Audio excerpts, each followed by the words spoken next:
दिसतात। Welcome back to my channel. तुम्हाला तर माहितीच आहे दिवाळी सुट्टीसाठी मी माहेरी आले होते आणि आज मग काय सकाळी सकाळी व्लॉग शूट घेतला। म्हटलं जे आपले नवीन सबस्क्रायबर आहेत तर त्यांना माहिती नाही ना माहेर माझं, तर म्हटलं चला सगळीकडे दाखवूया। तर अशी भरपूर अशी घराच्या भोवताली ना सगळी झाडं वगैरे लावली आहेत, शोची फुलांची बरीच आहेत, त्याच्यामुळे असं छान वाटतं। आणि इकडे आपली जनावरं वगैरे आहेत बघा पलीकड, त्याचा एक सेपरेट व्लॉग मी केलेलाच आहे, तो परत 1-2 दिवसांनी मी शेअर करेनच तुमच्यासोबत। आणि पाऊस भरपूर पडला होता त्याच्यामुळे सगळीकडे अशी चिकचिक झाली होती।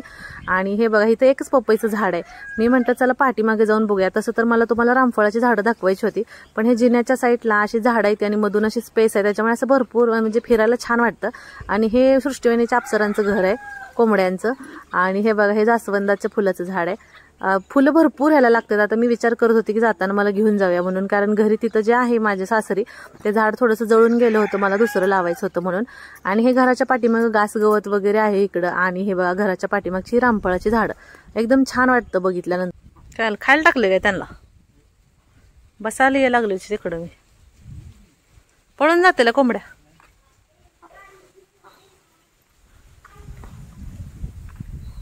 कोंबडा लय भारी दिसतोय हो, एकच आहे काय?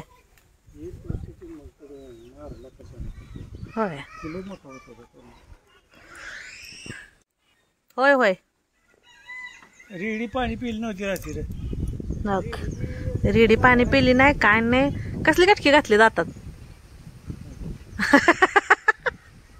कशाची होती? हा लिंबाची काडी घालून बसले दातात। तर मी भाऊंचा व्हिडिओ घेत होते म्हणून भाऊ हसत होते, आणि इकडं ना वैभव आणि सृष्टीवाहिनी थोडंसं सांगोलला चालले होते काही कामानिमित्त। तर मग ते जाऊन आल्यानंतर मग परत आम्ही जेवण वगैरे करून मग म्हटलं वैभव आणि मी सुद्धा जाणार होतो, कारण थोडंसं काही मला पण घ्यायचं होतं आणि दुसरं पण काम होतं। तर माझी अजून आंघोळ वगैरे झाली नव्हती म्हणून सृष्टीवाहिनी जाताना सांगून गेले की दिदी आधी आंघोळ करून घ्या म्हणून।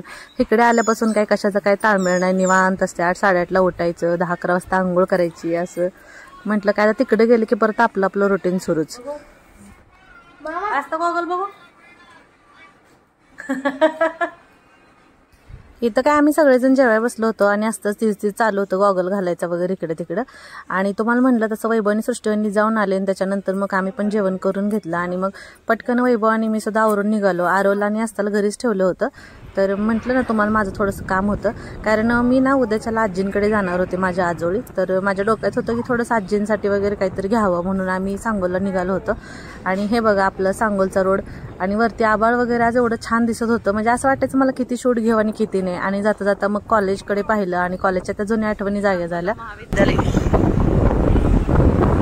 इकडे आलो आम्ही, मग म्हटलं साडी वगैरे बघूया म्हणून। तर इथं माझं प्लॅन चालू होतं की आजींसाठी एखादी साडी बघावी म्हणून। तर बघू आता कोणती पसंत येते ते, कारण भरपूर बघितलं पण मीच खूप कन्फ्युज झाले होते की कोणतं घेऊ म्हणून।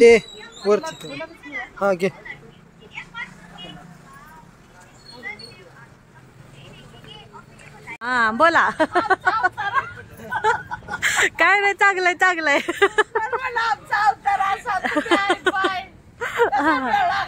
आता तुमचीच इच्छा आहे व्हिडिओ घ्यायची म्हणून घ्यायला लागली।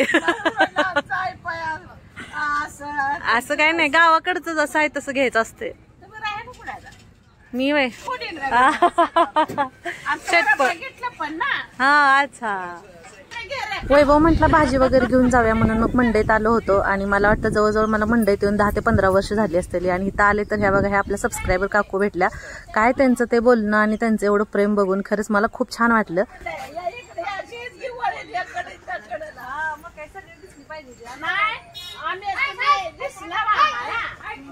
काय सगळं घरात तुमच्या आई म्हणलं आम्ही पण मला दिसला मला तेव्हा मी तुम्हाला दिसते आमच्या बहिणी युट्यूब बघून जावं तुमचं लय वेळा मी बघितलं म्हणून मी तुम्हाला म्हटलं आता आम्हाला बघू गाडून राहायचो। आणि त्यांच्यासोबत भरपूर गप्पा मारल्या आणि त्यांनाही असं झालं होतं की मी किती बोलू आणि किती नाही असं झालं होतं। नाही पण छान दिसताय ना असं म्हणजे होय का आपलं मराठी बोलणं ती असं म्हणजे हा होय होय ह्याच्यात वाटतं। गावात आलो होतो काय कामानिमित्त, आता सगळं काम आवरलं आणि आम्ही घरी जायला निघालो, पण रस्त्यातच आम्हाला सृष्टीवाहिनीचा फोन आला होता की कुठं आलोय म्हणून। त्यावेळेस ना आम्ही घराच्या पाठीमागेच होतो म्हणून त्यांना सांगितलं की आम्हाला यायला तासभर लागतोय। तर इथं बघा त्यांचा कॉल चालूच आहे वैभव सोबत, तासभर लागेल बघा। नाही माहिती ते आव खरंच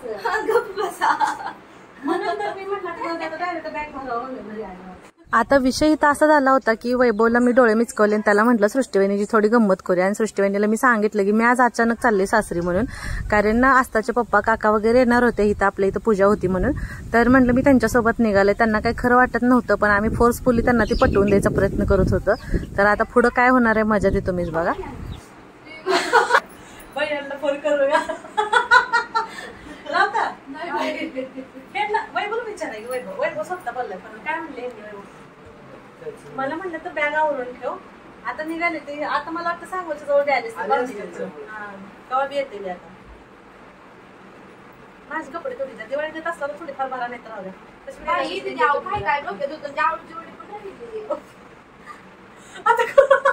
रडताय काय मग राहिली बनवायची.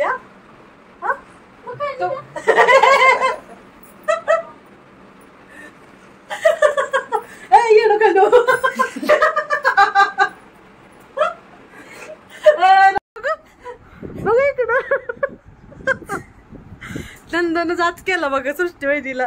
सृष्टीवैदी काय गेला का नाही आता गेला काय? मग तुम्ही काठी कशाला घेतली कोंबड्या कोंडायला? गेले गे आज सगळ्या अप्सरा. दार बंद करा ना, पलीकडच्या बाजूने करा. मी आणि तुम्ही आता बघितलंच की सृष्टीवहिनीची गंमत करायला गेलो आणि सृष्टीवहिनी खरंच खूप रडल्या. मला कसं वाटलं परत. आणि आता इथं बघा भाऊंचं संध्याकाळचं हे रोजचं रुटीन आहे, असं कोंबड्या कोंडायच्या संध्याकाळी वगैरे त्यांचं ते लॉक वगैरे लावून ठेवायचं. तर कसा वाटलं तुम्हाला आजचा ब्लॉग आपला नक्की कमेंट करून सांगा. तर भेटू नेक्स्ट ब्लॉग मध्ये, तोपर्यंत बाय बाय.